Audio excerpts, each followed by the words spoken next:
5 number question में कह रहे कि एक आयत का क्षेत्रफल 9 वर्ग इकाई कम हो जाता है।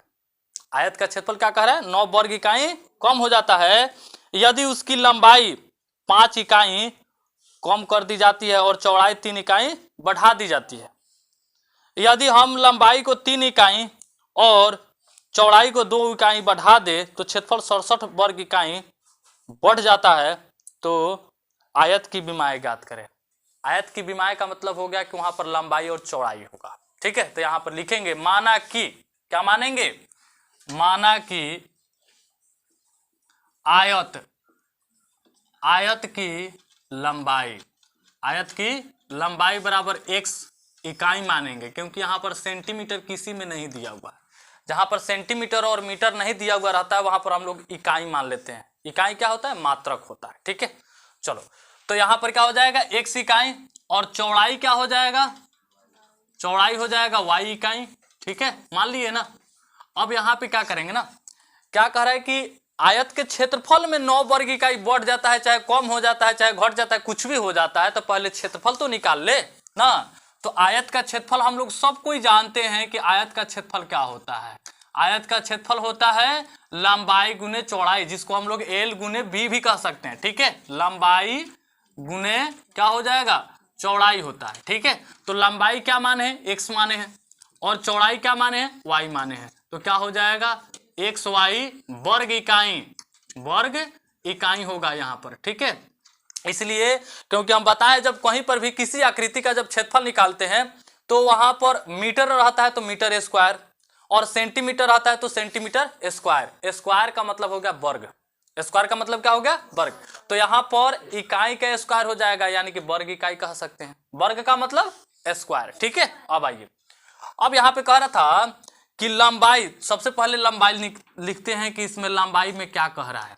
तो लंबाई बराबर, लंबाई में क्या कह रहा है कि लंबाई में 5 इकाई कम कर दी जाती है। लंबाई में कितनी इकाई? 5 इकाई। तो लंबाई क्या माने हैं? x माने हैं, तो x माइनस 5 गो इकाई क्या कर दिया जा रहा है? कम किया जा रहा है। और चौड़ाई में देखेंगे, चौड़ाई क्या कह रहा है? तो चौड़ाई है हमारा y, तो y में क्या कह रहा है हमारा कि 3 इकाई बढ़ा दी जाती है। तो बढ़ाने का मतलब हो गया कि प्लस कर दिए। ठीक है, तो यहां पर लंबाई और चौड़ाई आ गया। अब आइए क्षेत्रफल निकालते हैं। तो क्षेत्रफल क्या होगा? L गुने B, लंबाई गुने चौड़ाई। तो यहां पर क्या हो जाएगा? लंबाई मेरे पास x माइनस 5 है और इंटू यानी कि गुना भी कह सकते हैं ना, तो y प्लस क्या हो जाएगा? 3 बराबर, ये क्षेत्रफल है ना, तो क्षेत्रफल हम लोग आयत का पहले निकाल चुके हैं, कितना है? xy है, तो बराबर में क्या हो जाएगा? xy होगा। ठीक है, तो अब देखिए कह रहा है कि क्षेत्रफल में 9 वर्ग इकाई कम हो जाता है। क्षेत्रफल में 9 वर्ग इकाई कम हो जाता है, तो क्षेत्रफल मेरे पास ये है और 9 वर्ग इकाई क्या हो रहा है? कम हो रहा है। समझ में आ रहा है ना? अब देखिए, तो इसको अगर हम सोल्व करते हैं, गुना हो जाएगा, ये पहले वाले से दोनों में गुना, फिर दूसरे वाले से दोनों में गुना। x में y में गुना करेंगे xy, फिर x से प्लस 3 में गुना करेंगे प्लस 3x, माइनस 5 से y में तो प्लस, सॉरी माइनस 5y, और माइनस 5 से प्लस 3 में तो माइनस 15 बराबर क्या हो जाएगा? xy माइनस हो जाएगा 9। xy हमारा क्या होगा? कट जाएगा, इसलिए क्योंकि बराबर है। ठीक है, अब यहाँ पे क्या हो जाएगा? 3x माइनस 5y और बराबर माइनस 9 इधर जाएगा तो क्या हो जाएगा? प्लस 15, यानी कि 3x माइनस 5y बराबर 15 में से 9 घटाएंगे 6। ये समीकरण कितना हो जाएगा हमारा? फर्स्ट हो जाएगा। अब चलिए फिर क्या कह रहा है बाद में कि क्या कह रहा है इसमें लंबाई में, अब फिर कितना बढ़ाने के लिए कितना घटाने के लिए कह रहा है। अब देखिए फिर क्या कह रहा है, कह रहा है यदि हम लंबाई को 3 इकाई और चौड़ाई को 2 इकाई बढ़ा दे। ये दोनों में बढ़ाने की बात कर रहा है, लंबाई को 3 और चौड़ाई को 2। तो लंबाई क्या हो जाएगा? x प्लस 3, लंबाई को 3 इकाई बढ़ाने के लिए कह रहा है, और चौड़ाई कितना कह रहा है? 2। तो क्या हो जाएगा? y प्लस 2 होगा या नहीं होगा? ठीक है, इसका क्षेत्रफल निकालेंगे तो क्या हो जाएगा? x प्लस 3 इंटू हो जाएगा y प्लस 2 बराबर कितना हो जाएगा? क्षेत्रफल मेरे पास कितना है? xy है, xy। और देखेंगे क्या चीज बढ़ा दी जाती है तो क्षेत्रफल 67 इकाई बढ़ जाता है। इसमें क्या कह रहा है? 67 इकाई बढ़ जाता है। कोची में? क्षेत्रफल में। तो क्षेत्रफल मेरे पास xy है तो 67 प्लस बढ़ जाता है तो क्या हो जाएगा? प्लस हो जाएगा। समझ में आ रहा है ना? अब आइए फिर इसको सोल्व करते हैं तो क्या हो जाएगा? एक्स वाई, फिर क्या हो जाएगा प्लस 2x, ये प्लस 3y, और ये प्लस हो जाएगा 6 बराबर क्या होगा एक्स वाई, अब प्लस क्या हो जाएगा 67। अब देखिए एक्स वाई हमारा कट जाएगा, ठीक है ना, पहले जैसे। और फिर कितना बचेगा 2x।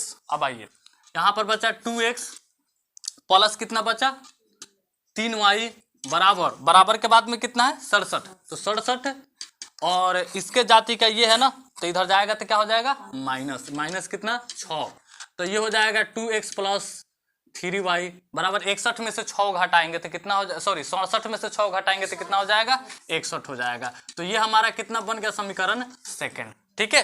अब इसको समीकरण फर्स्ट और समीकरण सेकंड को अब हम लोग क्या कर लेंगे सोल्व कर लेंगे। तो सोल्व करेंगे तो क्या आ जाएगा x और y का मान आ जाएगा। तो चलिए सोल्व कर लेते हैं। क्या है 3x माइनस 5y बराबर कितना है 6, समीकरण सेकंड कितना है 2x प्लस 3y बराबर 61, ठीक है। ये समीकरण फर्स्ट हो गया है, समीकरण सेकंड हो गया। इसमें 2 से गुना कर लेंगे, इसमें 3 से गुना कर लेंगे, ठीक है। अगर समीकरण नहीं आता हो तो मेरे वीडियो को जाकर के आप देख सकते हैं, समीकरण सीख सकते हैं, ठीक है। तो यहाँ पर 2 से सभी में गुना होगा, यहाँ पे 3 से सभी में गुना होगा। तो 2 से क्या हो जाए 2 तिहाई 6x, 2 पचे 10y और 2 छक 12, फिर ये क्या हो जाएगा 3 दूना 6 और 3 तिहाई 9, अब बराबर 3 से 61 में क्या हो जाएगा 183, ठीक है।